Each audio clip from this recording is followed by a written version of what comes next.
Hello everyone, welcome back to our YouTube channel. Last పార్ట్లో ద్రౌపది కానీ పితామహుల ధర్మం హస్తినాపురి సింహాసనానికి కట్టుబడి ఉంటుంది అని అంటుంది.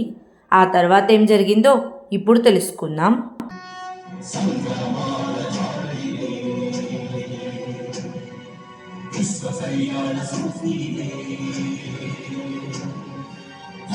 ధర్మము ఆది అనంతము సత్యము సత్యము సాధ్యమలంగము జాత్యంకార పర్యవసానము శక్తిదే భక్తిదే జీవన్ ముక్తి మార్గమిదే పంచమ వేద సారం మహాభారతం కృష్ణుడు చూపిన లీల ఇది జీవన వేద మార్గమిది గీత జనించిన క్షేత్రమే ఇది మహాభారతం.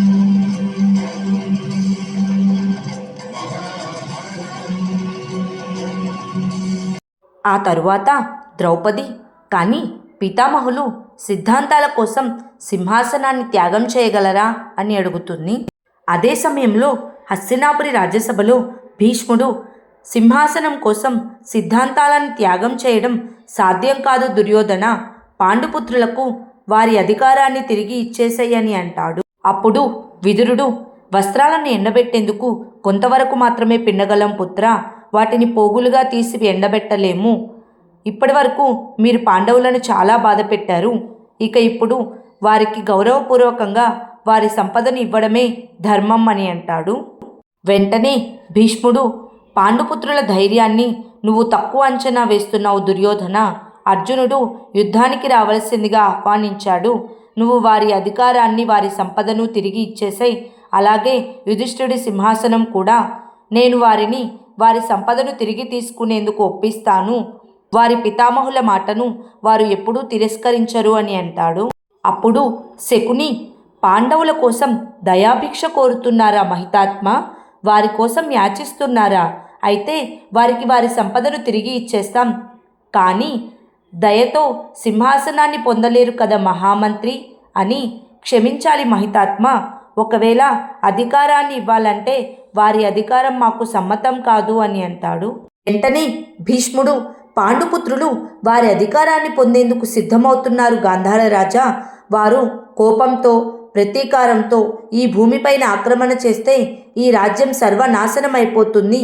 ధృతరాష్ట్ర, సరైన నిర్ణయం తీసుకుని ఈ సంఘర్షణను నివారించు అని అంటాడు. అప్పుడు ధృతరాష్ట్రుడు, సంఘర్షణ అంటే ఇరుపక్షాల వాళ్ళు ఉండాలి కదా పెదనాన్న. మీరు వెళ్ళి పాండవులకు నచ్చచెప్పండి, వారికి తెలియజేయండి ఆ రోజు సూర్యాస్తమయం అయిందని, వారికి సగౌరవంగా వారి అధికారాన్ని తిరిగి ఇస్తామని. ఇప్పుడు ఒకవేళ వారే ఆక్రమణకు వస్తే మనం మౌనంగా ఉండిపోలేం కదా. మీరు వెళ్ళి పాండవులకు తెలియజేయండి, ఒక రాజ్యంపై ఆక్రమణ ఇంకొక రాజు మాత్రమే చేస్తాడు, వనవాసులు కాదని అని అంటాడు. ఆ తరువాత పాండవులంతా ద్రౌపదితో కలిసి అజ్ఞాతవాసాన్ని ముగించుకొని సామ్రాట్గా విరాట నగరంలోకి అడుగు పెడతారు. వారికి విరాట మహారాజు మహారాణి హారతిచ్చి సాదరంగా ఆహ్వానం పలుకుతారు. అప్పుడు యుధిష్ఠిరుడు, మీరు మాకు ఆశ్రయం ఇచ్చారు, అందుకే మీ నగరంపై దాడి జరిగింది మహారాజా అని అంటాడు. వెంటనే విరాట మహారాజు, సామ్రాట్ యుధిష్ఠిర, మీరు మా రాజ్యంలో అజ్ఞాతవాసం గడిపి మా రాజ్యాన్ని పావనం చేశారు. మత్స్యరాజ్య సైన్యం సిద్ధంగా ఉంది. మీరు ఆదేశం ఇస్తే మా సైన్యం హస్తినాపురిపై దండయాత్ర చేస్తాము అని అంటాడు. అప్పుడు యుధిష్ఠిరుడు, మీతో స్నేహం చేయడం మాకెంతో ఆనందంగా ఉంది మహారాజా. కానీ పర్వత శ్రేణిపై కూర్చొని ఆకాశాన్ని తాకాలనుకునే వారికి స్వయంగా సామర్థ్యం ఎలా ఉంటుంది? వద్దు, సైనికులు యుద్ధం చేయరు మహారాజా. మేము 5 అన్నదమ్ములం మా సామర్థ్యంపై ప్రమాణం చేశాము. కావున మా సామర్థ్యంతోనే దానిని పూర్తి చేస్తాము. త్వరలోనే మా 5 రథాలు హస్తినాపురి ద్వారం వద్ద నిలబడతాయి అని అంటాడు. వెంటనే ద్రౌపది, ధృతరాష్ట్ర మహారాజు 100 కొడుకులను దండించేందుకు అని అనబోతూ ఉండగా అర్జునుడు, 100 కాదు పాంచాలి, 101 మంది అను. యువరాజు దుర్యోధనుడి అధర్మానికి ఆధారం అంగరాజు కర్ణుడి సామర్థ్యమే. పాండవులు 101 మందిని బలి ఇస్తారు. రేపు సూర్యోదయం కాగానే పాండవులు 101 తెగిన తలలతో రణభూమికి ఆరాధ్య దైవమైన కాలభైరవునికి పూజలు చేస్తారు అని అంటాడు. ఆ తరువాత అంగరాజు కర్ణుడు హస్తినాపురి రాజ్యసభలో పాండవులు పంపిన సందేశాన్ని అందరికీ చదివి వినిపిస్తాడు. వెంటనే దుర్యోధనుడు కోపంతో, పాండవులకు ఎంతటి సాహసం! నన్నే యుద్ధానికి ఆహ్వానిస్తారా? నా తలను ఖండించాలన్న వారికి నేను నిద్ర లేకుండా చేస్తాను శాశ్వతంగా అని అంటాడు.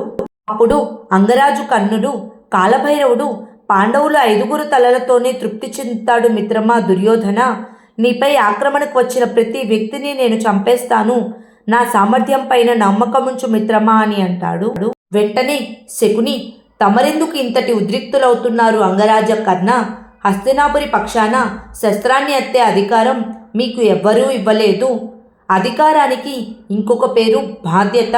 ఆ ఈశ్వరుని దయవల్ల ఆ అధికారం లోకంలోనే అత్యంత సమర్థవంతుడైన, శక్తివంతుడైన సేనాపతి మహితాత్ములు భీష్ములకే ఉంది అని అంటాడు. వెంటనే భీష్ముడు, అసంభవం, యుద్ధానికి ఆహ్వానం ధృతరాష్ట్రుడి 9 కొడుకులకు మాత్రమే, హస్తినాపురికి కాదు అని అంటాడు. అప్పుడు శకుని, ఆహ్వానమా? ఇది ఆహ్వానం కాదు మహితాత్మ, విద్రోహం, దాసులు చేస్తున్న విద్రోహం. ఏదైనా చెయ్యండి. ఎందుకంటే పాండవుల అజ్ఞాతవాసం విఫలమైనట్లా లేక సఫలమైనట్లా ఇప్పటి వరకు వారు రుజువు చేసుకోలేదు అని అంటాడు. వెంటనే దుర్యోధనుడు, ఆ రోజు సూర్యుని ప్రకాశం పూర్తిగా అంతరించలేదు పితామహ. సూర్యుడు కనపడకపోయినా సూర్యప్రకాశం నలుదిశలా వ్యాపించి ఉంటే ఆ వేళను సంధ్యవేళే అని అంటారు, రాత్రి కాదు అని అంటాడు. అప్పుడు భీష్ముడు, మనం ఏ ప్రదేశంలో ఉన్నా పడమటి వైపు చూసినప్పుడు సూర్యబింబం కనిపించకపోతే ఆ ప్రదేశానికి ఆ రోజు గడిచిందనే పరిగణించబడుతుంది అని అంటాడు. వెంటనే శకుని వెటకారంగా నవ్వుతూ, ఇప్పుడు ఈ ప్రశ్న ధర్మ సందేహమైంది మహితాత్మ. రోజులో ఒక భాగాన్ని రాత్రిగా పరిగణిస్తారా లేక పగలా? ఈ నిర్ణయాన్ని ఎవరు తీసుకుంటారు? మీరా, యుధిష్ఠిరుడా లేక నేనా? అంటే వారి ఆహ్వానం, ఆక్రమణ రెండూ అధర్మమే. ఇప్పుడు మీరే నిశ్చయించుకోండి మహితాత్మ భీష్మ. మీరు ధర్మం పక్షాన ఉంటారో లేక ఆ పాండవుల వైపు ఉంటారో అని అంటాడు. ఆ తరువాత ద్రౌపది పంచపాండవులందరికీ తన రక్తంతో వీరతిలకాన్ని దిద్ది, ధర్మాన్ని మనసులో పెట్టుకొని శస్త్రాన్ని చేతిలో పట్టుకొని, వెళ్ళిరండి ఆర్యపుత్రులారా, ధర్మం మనందరి పక్షాన ఉంది. ఈశ్వరుడి ఆయుధాలుగా మారి పాపులందరినీ సంహరించండి అని చెప్పి పాండవులను పంపిస్తుంది.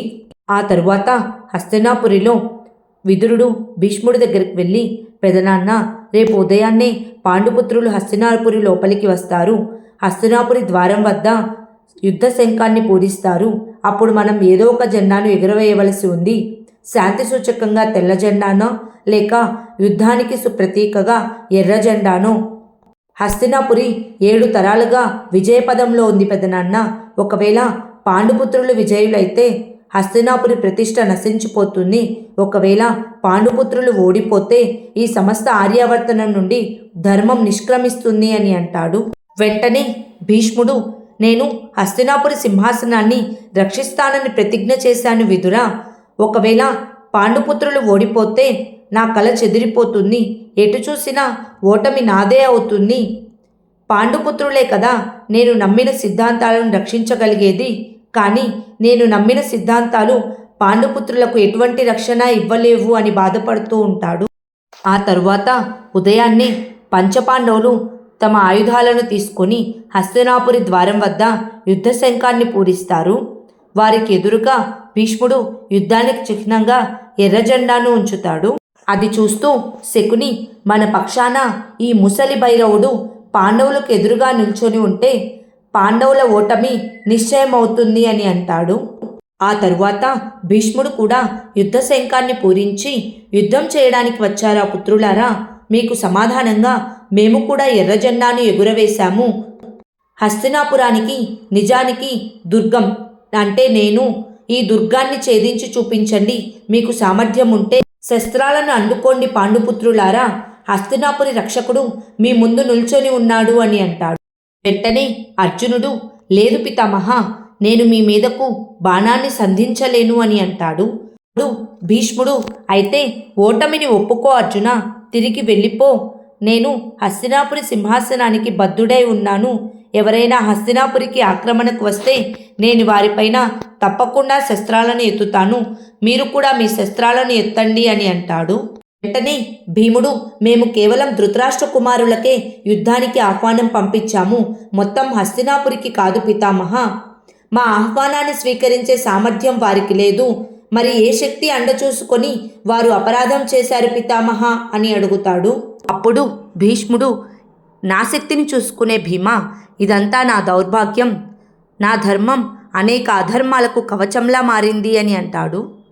వెంటనే యుధిష్ఠిరుడు తన రథాన్ని దిగి భీష్ముడి దగ్గరికి వచ్చి, మేము మీతో యుద్ధం చేసేందుకు రాలేదు పితామహ, మీతో యుద్ధం చేయాల్సిన అవసరం కూడా మాకు రాకూడదు, అందుకే మేము ధృతరాష్ట్ర కుమారులను అంగరాజు కర్ణుడినే యుద్ధానికి ఆహ్వానించాము అని అంటాడు.